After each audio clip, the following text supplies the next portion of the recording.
Hello, everyone. I'm Traci Arieli, end-of-life doula, grief coach, and the founder of Comforting Closure. Welcome to another episode. Today, we're talking about something incredibly difficult, the death of a child, and what it looks like to support families during those first overwhelming days.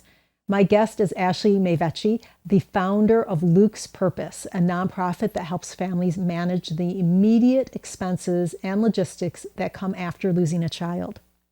Ashley started this organization after the death of her son, Luke.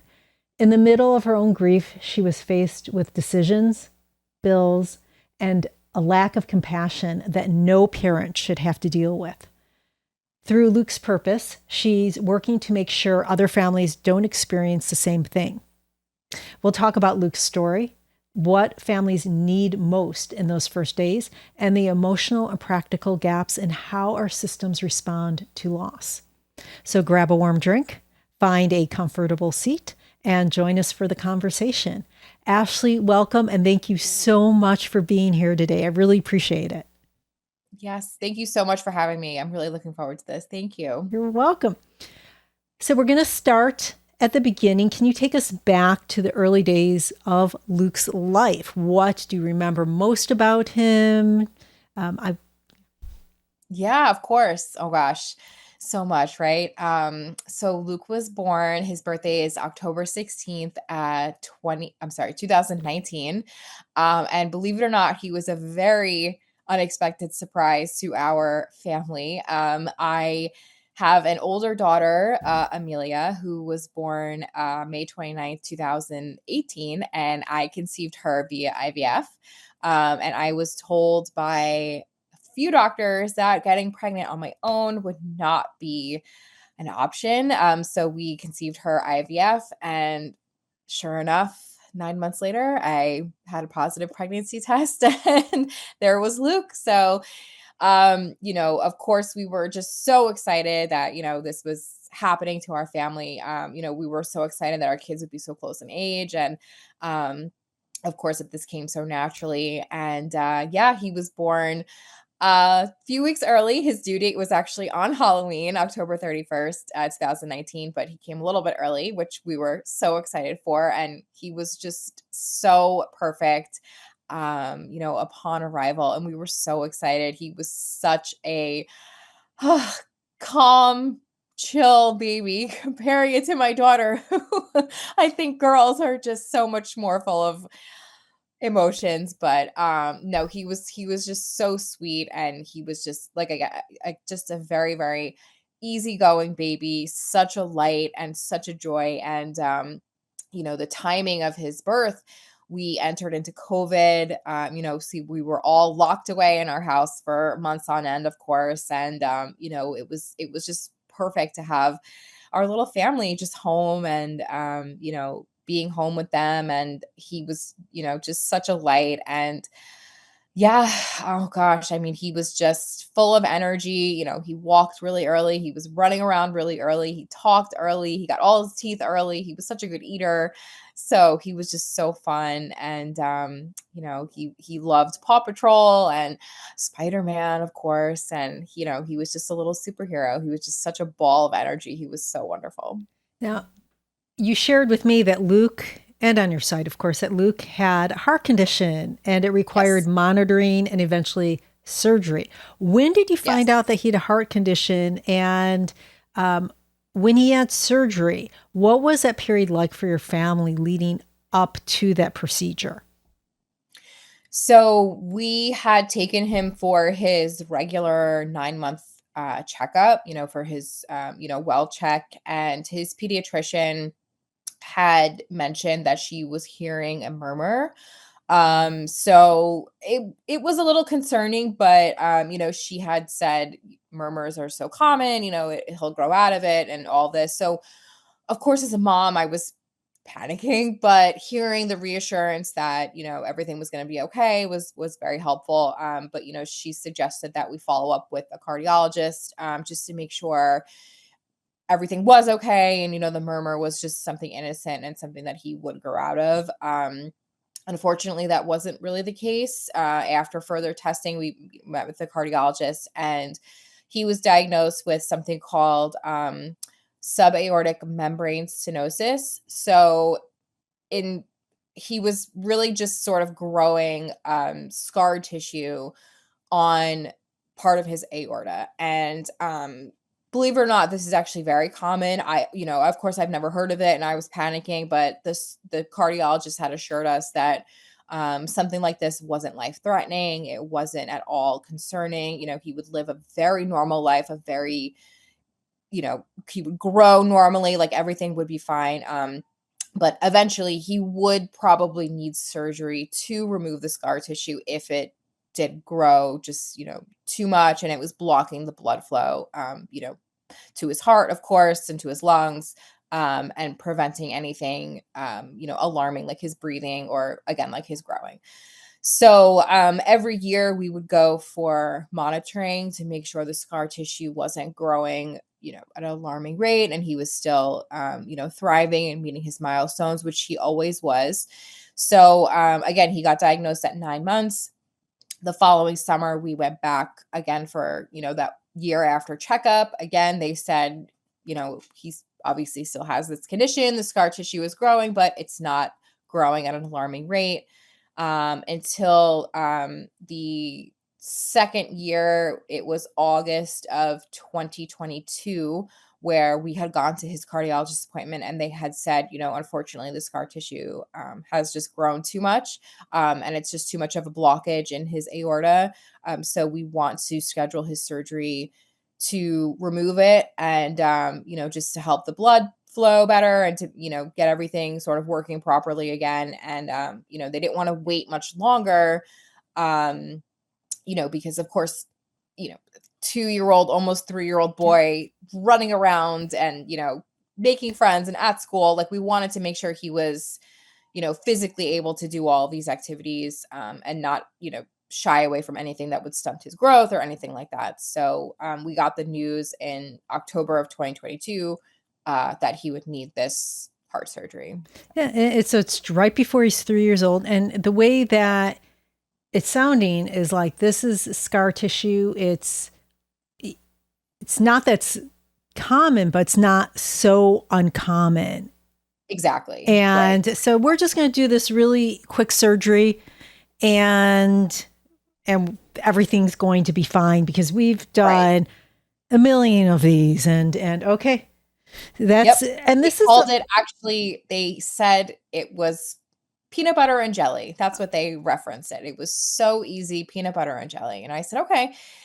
We met with a heart surgeon, a pediatric heart surgeon, a couple of weeks after that appointment. Again, he assured us, yes, of course, this is heart surgery, but it's not as elaborate as, heart surgery sounds. It's minimally invasive. They didn't even have to go through his chest. They were going in under his arm. He wouldn't have such a big scar. The surgery itself was an hour, 90 minutes. He would be home in a day. Very, very minor surgery. Again, the surgeon was saying, he does these once a week, twice a week, sometimes very, very in and out. So of course, as a mom, a parent, I'm, freaking out, of course, but hearing the assurance from the surgeon, did sort of calm our nerves a little bit.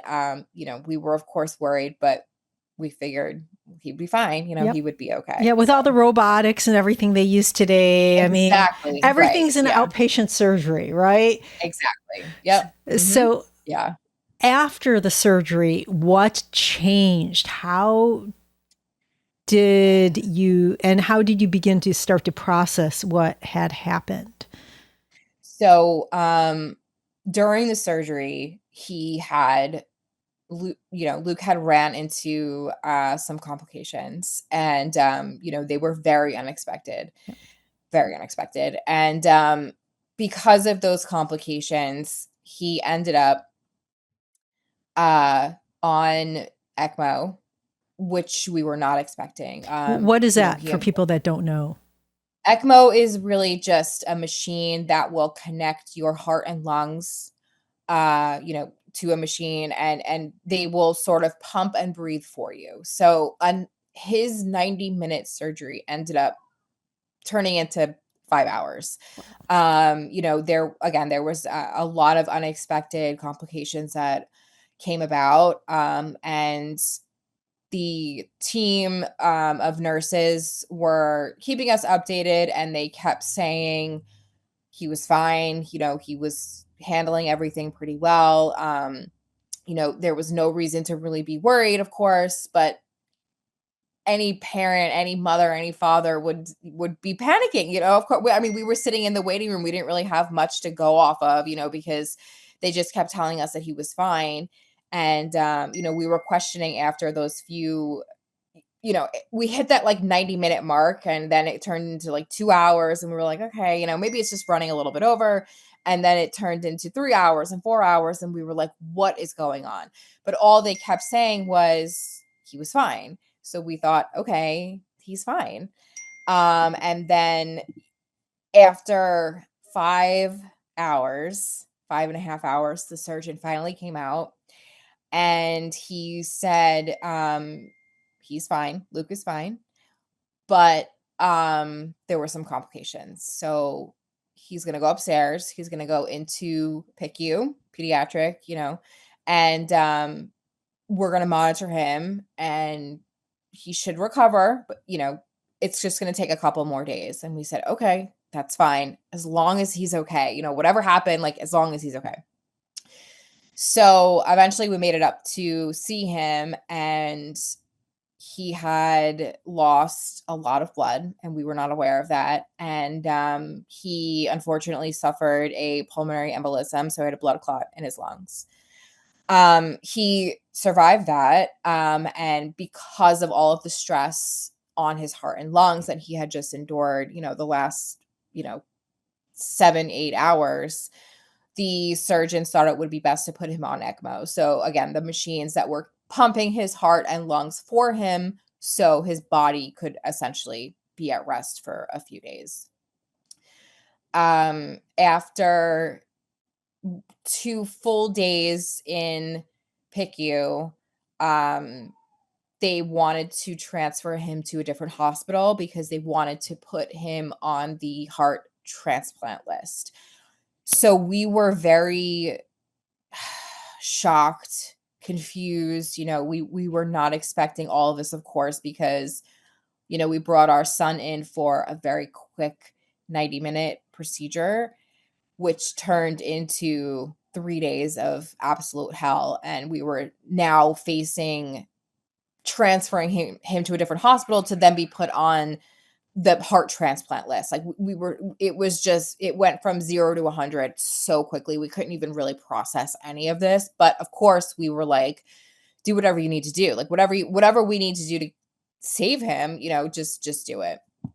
And unfortunately, his little body couldn't handle any more of the stress. And, he passed away 2 days after the surgery, October 14th. And it was 2 days right before his third birthday, which was October 16th. So that was that. So sorry. So often people around grieving families don't know what to say or what to do.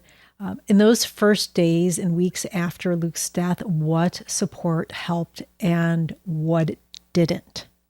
It's a loaded question. Yeah. Gosh, I think, what helped? We were in shock that I've never experienced before. I mean, this was really just a different level of displacement. Like, I sometimes felt like my body was just there, and I was hovering over I mean, the shock was just, I still to this day really can't even explain it. And I think what helped us the most is people really just sitting with us. Like, we didn't, like, in those first few days, even the first week or so, we didn't even know how to communicate what we were feeling. We didn't really know how to even speak to it. We couldn't even really explain what was happening. we were just sort of shells of humans. And what helped us is, the friends and the family that were here that just sat here. They just sat with us. And Mhm. that way, if we said something, they just let us talk also. They weren't, it wasn't, we didn't need conversation. We just needed to be heard with whatever we were doing. And we just needed to be. So we didn't need somebody to fill the space. We didn't need somebody to fill the void of the silence. We just really needed the silence. So it was helpful when people, came to our house and let us sort of be and let us sort of process. Again, my daughter at the time was 4, so it was very helpful for people to help me take care of her at the time because I could not mother. I couldn't even be a human, in Mhm. those days, in those first weeks. So anyone who was willing to just come over and give her attention and to help her and to talk to her and drive her to school, whatever. We were trying to make her life as normal as possible. You know, she just lost her brother. This is her best friend. Like, again, they were 15 months apart. She didn't know any other life besides having a sibling, having a brother. So anybody that came to just really help her, um, sending food was very helpful because I could not feed I couldn't feed her. I could my husband, and everyone was like, "You have to eat, you have to eat." And I'm like, I can't physically eat, but we had to. We had to somehow eat. My best friend came over and quite literally put me into the shower and was like, "You just have to take a shower and just drink some water." So, like, those basic necessities that you're not really thinking of, you have to do it. You have to shower, you have to drink water, and you have to eat something. And so the people that were here that were really just in the trenches with us, not forcing us to have conversations, not asking us 100 questions, that was really helpful.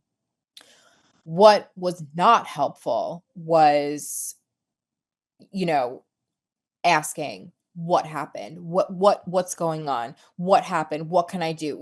Asking us, it's a catch 22 almost. Like, you need so much, but you don't want people asking you what you need. You just want people to do stuff for you, right? Yep. If that makes sense. Like, you know, I don't know what I need. I don't know what I need. Can you figure it out? Can you help me tell me what I need? So when people were like, "Oh my gosh, what happened? I'm gonna call you. Tell me what happened." I don't want to tell the story right now. I don't want to tell the story about what happened. I have no idea what happened. Um, I don't know what I want to eat right now. Just send me something. I'll eat it. I don't know what I want to eat. I couldn't take on any more of a mental load to think about to think about what I needed, to think about what my Yep. husband needed, to think about what my daughter needed. I don't know what we need. Figure it out. I don't know. Asking me questions about him, asking me questions about his death, asking me questions about his I don't not helpful, not helpful at all. So again, I think what was most helpful was just people not asking us what we needed and just bringing us what they thought we needed and not questioning it. Like, just, if it's like somebody brought us a lasagna and they were like, "Did you eat it?" Just bring it and don't ask questions, Mhm. like, just do it. So, yeah. It's interesting because as a grief coach, I do go to people's homes. And so it's not only the grief work, and I'll sit there and just listen and be Yep. present.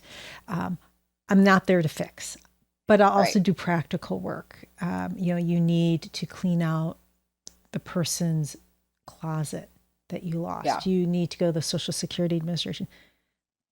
I also make sure you don't have food. Let's go shopping, or I'll pick Right. up food. Yes. People have Mhm. asked me, what can I do for my friend? Yeah. And I Mhm. say, don't even Yep. ask them. Just drop food off. Just drop it off. Exactly. Knock on the door.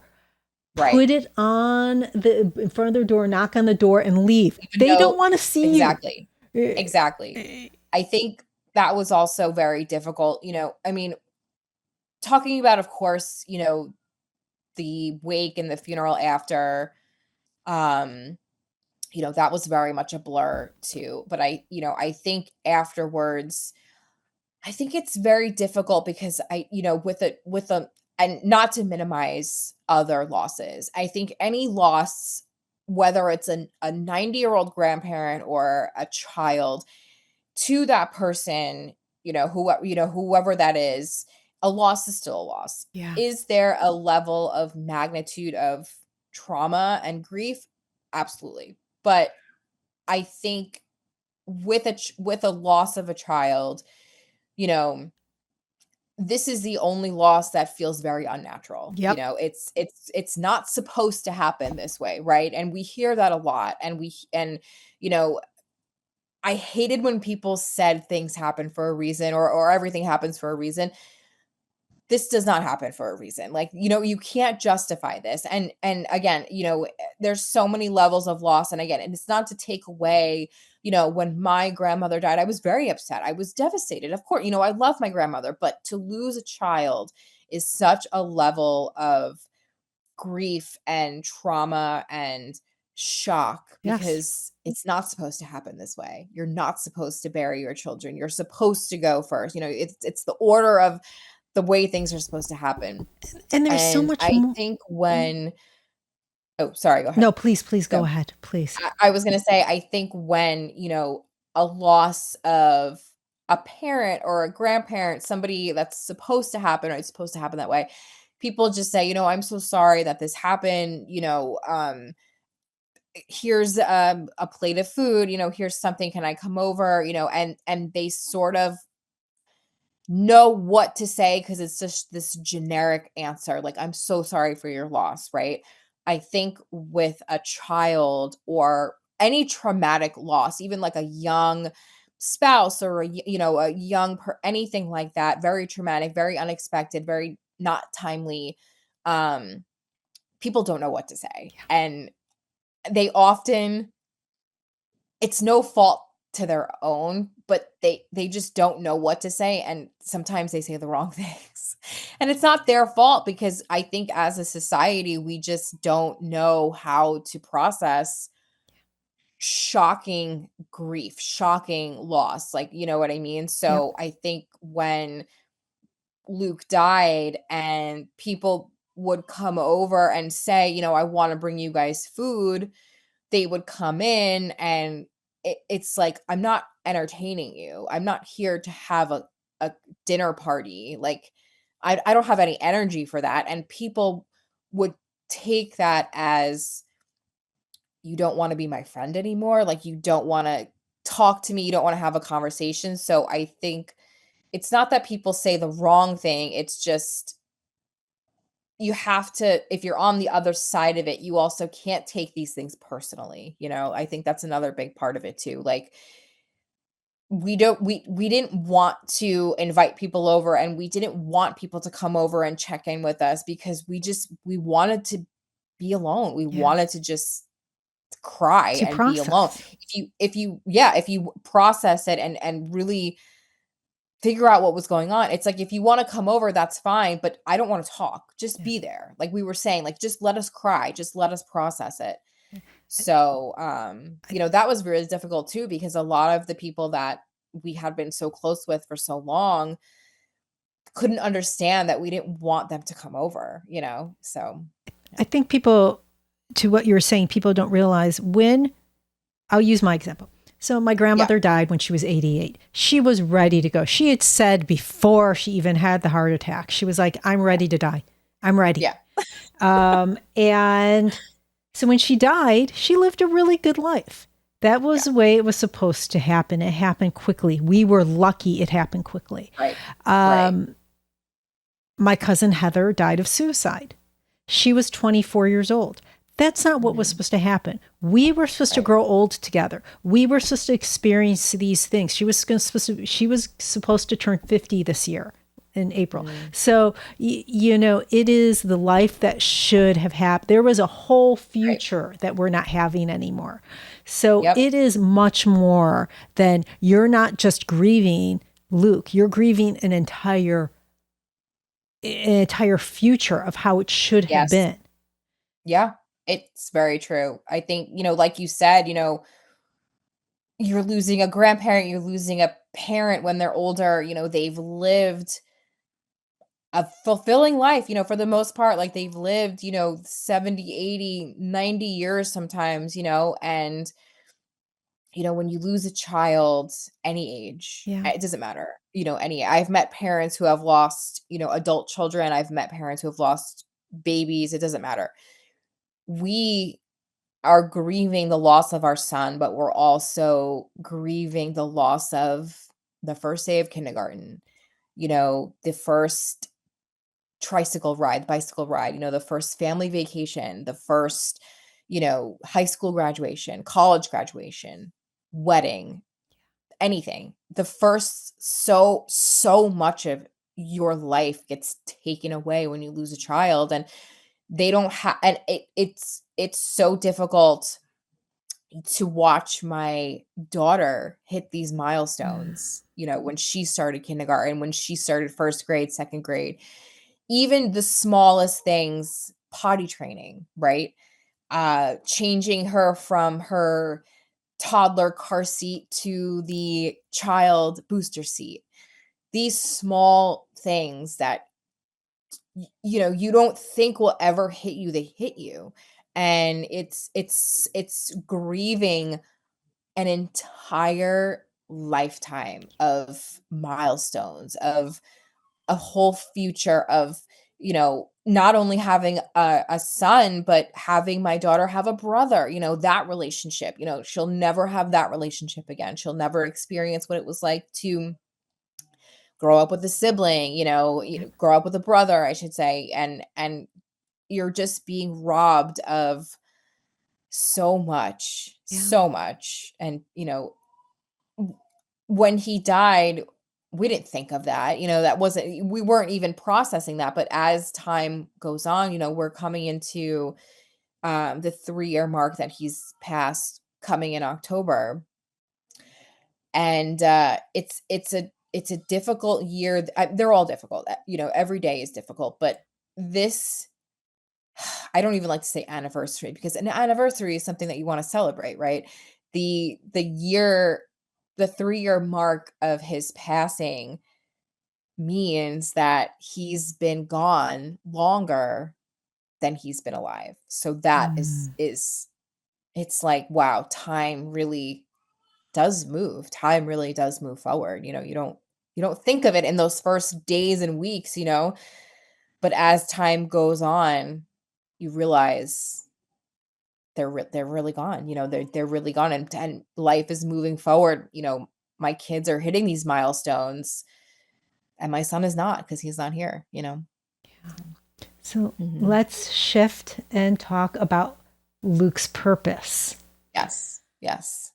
What led you from that grief to starting Luke's purpose? Was there a moment where you just like came to you that there's a switch? You know what? There was, believe it or not. And again, we talk about what helped us after he died, and what people, I think, of course, if you haven't been through it, you don't realize, but the not only the emotional part of grief, um, but the financial part of loss can be very shocking to people. And again, we were not expecting Luke to pass. Again, the whole surgery was expected, but the complications, of course, were not. His passing was not expected. He was not sick, he was a healthy child. So we were never in a million years expecting his passing to happen. um, After he died, we were in the hospital, and the social workers were saying to us, you have to call the funeral home. You have to call the cemetery. You have to call the funeral home. You have to call the florist. You have to call all these people to sort of set up his arrangements. And by the way, here's a medical bill that you were not expecting, So very, very shocking, of course, to anybody. So after he had passed, again, we went to the cemetery, we went to the funeral home to arrange everything, his wake and his funeral, his burial.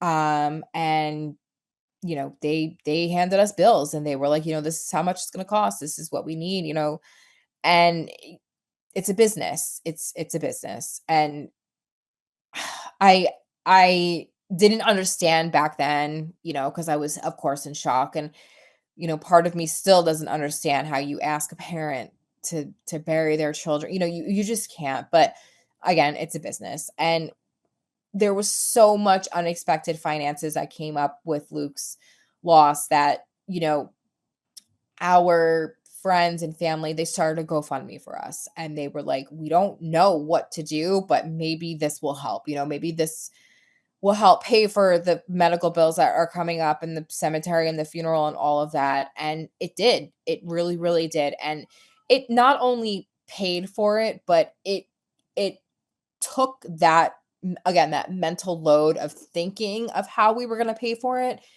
It took it right away from our brain. So we didn't have to think about it. So our friends and family again started a GoFundMe for us, and we were able to raise funds to cover the cost of the funeral, the services, everything that sort of came with the wake and the burial and everything, and to cover the cost of some of the medical bills that had come up.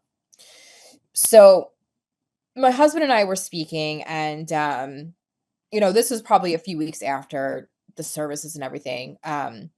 And we knew we wanted to do something. We wanted to do something in his name. We wanted to, keep his memory alive, his legacy alive. Like we wanted to do something. And I remember sitting in the kitchen with him, and we had received a donation from another organization. And in this donation, there was a handwritten letter from, another dad and who had lost a child, and he was saying everything that we were feeling. And we knew that the only people that understood what we were going through were people who had gone through the same thing. And they sent us a donation, again, to put towards medical bills and everything. And my husband and I looked at each other and we said, we have to help families just like us. We have to help lost families. We have to take away this financial burden from them so they can focus on healing, so they can focus on their other children, their themselves, their grief, their therapy. Like we have to take it away because so many people helped us take that away, and we wanted to give back the same. And we said, Luke was he was so little, but he was so caring and so giving and just so selfless in so many ways, and just a light, such a light. And I would sing "You Are My Sunshine" to him every night. That was our song. And so the sunshine, so our logo is a little sun, just a very simple, a sun, and the Luke's purpose wording. And it's a cute story, but I remember I would hold my kids to sleep, of course, every night, right? And I would sit there in the chair and I would always say, "What do you want to sing tonight?" And he would just look at me and I would start singing Sunshine, "You Are My Sunshine." And one day I was holding him and I said, "What do you want to sing tonight?" And he looked at me and he goes, "Sunshine." And it was like the first clear word that he had said. And I was like, oh my God. It was just, I always tell that story. It's such a beautiful story. And I will always cherish that memory of him. So that's where we got the sun from on our logo. And, we were trying to come up with a name, like we know we wanted Luke in it, like Luke something or something with Luke. And I was like, this is his purpose. It's his purpose in life is to bring light. And the name Luke means light. So it just made so much sense to put it all together. So that's how we came up with Luke's purpose. So our mission, there's really two parts to it, but our mission is to take the financial burden away from lost families. So we connect with hospitals, we're in New York, so we connect with hospitals on Long Island, in the city, really, and we connect with the social workers. And we even tell the social workers, don't even, you know, not to not communicate with the family, but they can apply on the behalf of the family. So they don't even have to ask the family questions like back and forth. Like, we'll just work together, so we're already taking the mental load away from the parent. Like, their child just died. We don't need to ask them 100 questions. Like, let's just handle this, you and I. So we'll connect with the social workers, and you know usually we will just send the donation right to the funeral home or right to the cemetery. So that way these parents don't even have to think about it. They don't even have to worry or question, where am I going to get the money? Where am I going to? Don't even question it. Don't even worry about it. We will take care of it. So we have been active. Luke's Purpose launched in November of 2022. It was very quickly after Luke passed. And since then, we have helped 100 families. And we have covered the entire cost of the funeral for, I think it's 27 families right now. So we're growing, which is, I hate to say I'm happy about it because it's such a bittersweet thing that we do, but the fact that we're able to grow our foundation so that these parents don't have to worry about the financial part that comes with child loss. And the second part of it is that we then connect these families to mental health resources. So again, after Luke died, the first thing, well, not the first thing, but very quickly after he died, we were in search for a trauma grief counselor, not only for my husband and I, but for my daughter as well. And that was our biggest goal was, we have to take care of us, but we also have to take care of her. She was 4 at the time. I had no idea how to handle this as a parent. This was not in the parenting books, to handle grief at this young age. So we have connected with local resources. We've connected with camps for children who, they focus on grief in a very, very kid-friendly way.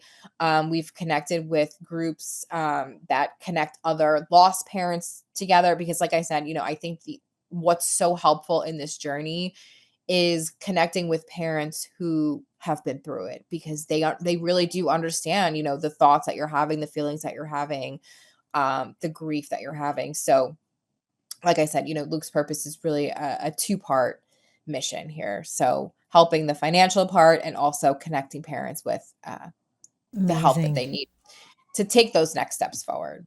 Amazing. Yeah. I don't think people realize how much funerals really can cost. I didn't know until becoming a doula that there was really Yeah. something called funeral debt.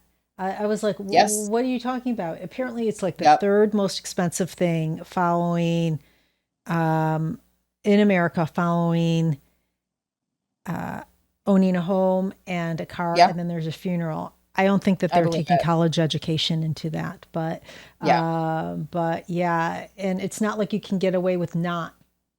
I mean, you Nope. have to Right. I hate to use the word dispose of the body, but you have to take care of there Yeah. is that body disposition. And I think, maybe this is just me, but, there's obviously options for what you want to do after, anyone has passed. There's Right. different, burials, cremations, all these things. And we, you know, as a mother, I remember going to that, and mind you, we went on his birthday. So I was there on his birthday Wow. at the cemetery, and I was like, just show me what is the best you have. Like, you know what I mean? Like, it's like in the moment, I didn't care about the cost. Like, I just wanted what was best for my son. Like, I couldn't put 2 and 2 together that he wasn't here, like, in his next life, in his afterlife, whatever you wanna call it, I wanted the best for him. So I was like, "Show me what is the best. What is the best you have? What is the best option you have that I know that my son will be taken care of?" And then they show you, and it's the price is astronomical. And I Yes. was like, okay, what is the next best option you have? Like, the reality of it sets in. And, there are parents who, their options, the families that we help, they're already in a tough financial situation, and their child has died, and they don't have a lot of financial resources to maybe give them the burial that they want to give their child, or to give them these things. And so when we are able to step in and to help them, give them this, give them a little bit more, maybe something that their culture, goes to, or, just something a little bit more, they're so grateful and so thankful. And it's like, don't thank me, please. Like, Yeah. I don't even want the thanks. Like, it's not even about appreciating. It's just like, you've gone through the worst. Yep. You've gone through the absolute worst. Like, I just want to take that away. Like, I just want to take a small part of your grief and trauma away. Like, that's all we want to do. So, Now, I know one thing that stood out from our earlier conversation was how little compassion you felt from the medical system. Now, what do you yes. wish that doctors and nurses and hospital staff better Yeah. understood about grieving parents? I think I I don't I'm saying this and I don't know, but I think working in a hospital, a NICU unit, a PICU unit, I think that nurses, doctors, I think they do have to disassociate from child loss. I don't know how often it happens. I mean, I hear of it now because I'm wrapped up in this loss world, but prior to that, we didn't hear it happen a lot. Like, we would hear it, but it was never as much as we would hear it now, right? Yep. But I would imagine that these doctors and these nurses see it and hear it more frequently than, an average person, right? So I think that there is a part of them that does have to disassociate with the family and with the child. And just because it's their job, it's their profession, and they have to remain professional. They have to remain composed and cordial because they have another patient. They have to just sort of move on to the next, right? Social workers, I think same thing. At the hospital, when we were there, so there was a period of time where Luke was still, he was declared, you know, brain dead, whatever, he was declared dead, but he was still on the machines that he was technically alive. So we had this sort of period of time where our family was able to come and say goodbye. And, my daughter was able to come, and social workers were helping us sort of explain to, Amelia what to say. My parents had come, my in-laws had come, some friends had come, and they were putting us in, the family room, and they were being very helpful.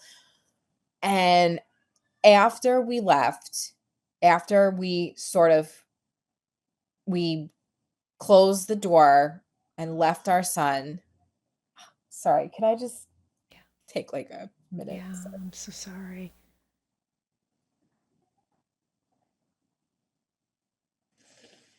Ugh, I'm so sorry. I just, No, don't worry. Don't you take I haven't time been and back here in a while.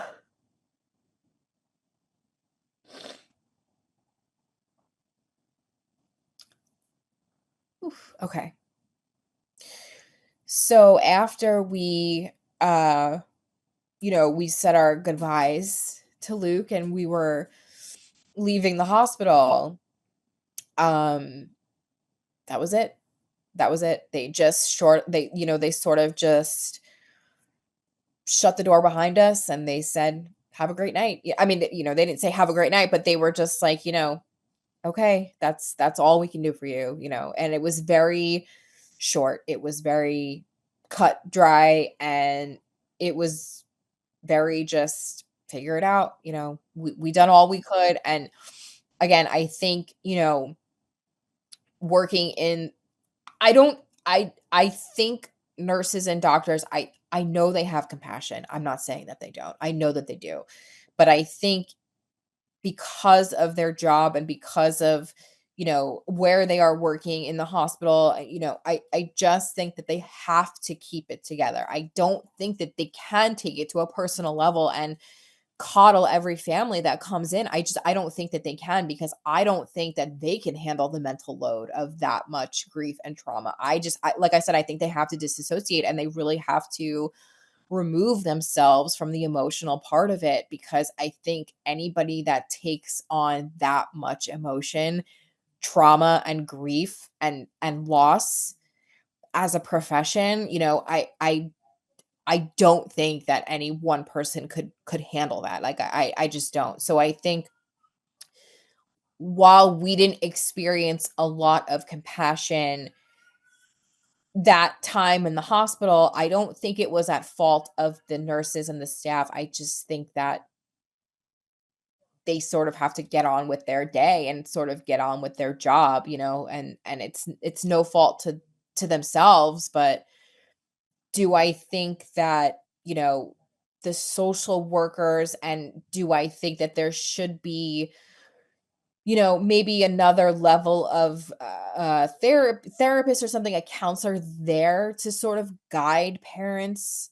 Yes, definitely. And we didn't have that there. Like I said, we had the social workers um who were helping us call the funeral home and, call, but after that there wasn't. We had to look ourselves for therapists and counseling and resources, and again, we couldn't put one foot in front of the other at that time, and we were googling like therapists near us and who takes our insurance and all this and that. So I do think that there should be a step after hospital, before coming home, in that sort of space, um, for the hospital, maybe, or whoever, the social worker, to sort of guide parents into what the next steps are. Yeah, I would agree with you. I mean, I could Yeah, totally understand doctors and nurses. They've so much to deal with.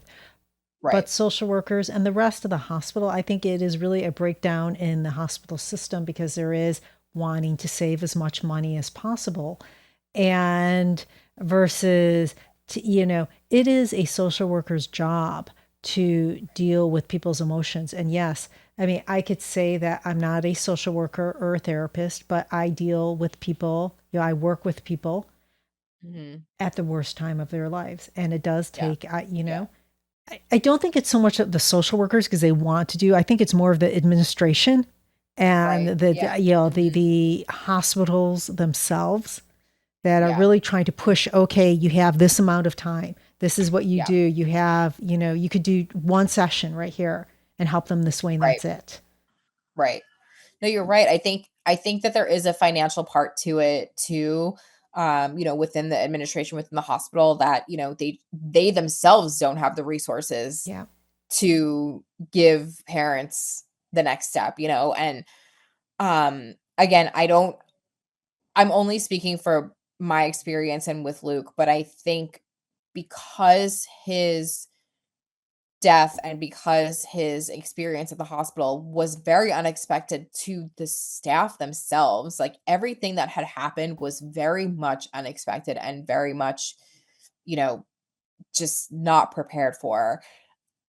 The nurses came to his wake, like, they came to his services and they sobbed with us. So, I know Mm. that they have compassion. I know that they feel the loss. I know that they see these parents and they feel what we feel. I know that. So, I don't think that they lack compassion, but I do think that when they are in the setting of work and when they are in their scrubs and when they are in their uniform, they have to keep it together because it's their job. Yeah. And I think the lack of resources, again, this social worker that we had, you know, she was doing all that she could. I know she was. Like, she was really, like, but I think, again, the lack of resources that the hospital has Yep. is what put her in a tough situation too. I do think that they want to help more. I really do, but I just don't think that they can Yeah. because of just so many limitations in the system, in the administration, like you were saying. So when we were coming up with Luke's purpose, you know, we were really focused on the financial part initially. Like we wanted to take away the financial burden from the parents, but as the years went on, a lot of mothers were just reaching out to me and they were like, "Do you have a therapist? Do you have something that you could recommend to that I could take my child to?" And I said, we should really look into connecting parents for those next steps because that's another part of the help that we needed. We needed that other like, I always say we had his wake and we had his funeral and then everybody goes back to work on Monday, right? Everyone's life goes back to normal except yours. Of course, our friends and our family, our close friends, our parents, my in-laws, our lives have changed, but it was like we woke up that next morning and we were like, what do we do now? What do we do now? Where do we go? What do we do? So that was also another part of Luke's purpose that we really wanted to focus on is really like helping parents navigate their loss wholly, like the financial part of it, of course, but where can we help you? How can we help you take that one step forward? Even if it's a baby step, it doesn't have to be like, you're not going to wake up the next day and you're not going to be better. I think that's another misconception with grief is that, you know, people have these timelines, right? Or society puts these timelines in our mind, like, oh, at the 1 year mark, you're good. Yep. You're not going to grieve anymore. That's not the case. It's not the case with grief. It's certainly not the case with child loss. It's certainly not the case with any loss, really. But you're never going to be the same. You're never going to be the same person that you were. You're never going to be the same person that you were before. There's always going to be a before you and an after you after this loss. And I think with therapy, me and my husband went to individual counseling. We went to couple counseling. We went together. We went to group counseling. I went on a retreat. I sent my daughter to a counselor. Mental help and mental health is so important. And I always say this because I lost my son. My son died. I lost a child. It is by far the most devastating loss I think I'll probably ever experience in my life. But that doesn't mean I don't get to have a life. I do. And you can have a fulfilling life and you can honor your child and you can grieve, but you can have moments of joy and you can have moments of sadness and you can learn to hold them together, but you can't do it alone. You need that extra help. So we wanted to take Luke's purpose to that next level and give those parents that guidance of those next steps too. That's wonderful. So, I know that we're at the top of the hour, so I wanted to thank you for being here so much, for being on the show today, and for sharing, being so transparent and so vulnerable. For your heart, you're sharing your heart and the mission of Luke's purpose. For folks who want to learn more or support your work or reach out directly, what's the best way for them to find you? Absolutely. So our website is lukespurpose.org. We have our Instagram account. I post pretty frequently on there, just updates. It's at Luke's Purpose. And we're on Facebook as well at Luke's Purpose. And we have fundraisers throughout the year. We have some virtual fundraisers. We hold events. We partner with other organizations. We're pretty active on social media. My daughter, Amelia, she's now 7. She's heavily involved in the organization as well. She's like our little mascot. And every time we help a lost family, I always say, our kids are connected somewhere. Luke's connected me with this family. I always say that, right? Like as soon as I connect with the lost family, I'm like, oh, our kids, Luke's got them, Luke's theirs together. So Wonderful. that's my hope. Thank you Keeps me so going. much. Yeah. Listeners, this conversation is a reminder that even when we experience unimaginable grief, love can still take root and grow into something that helps others.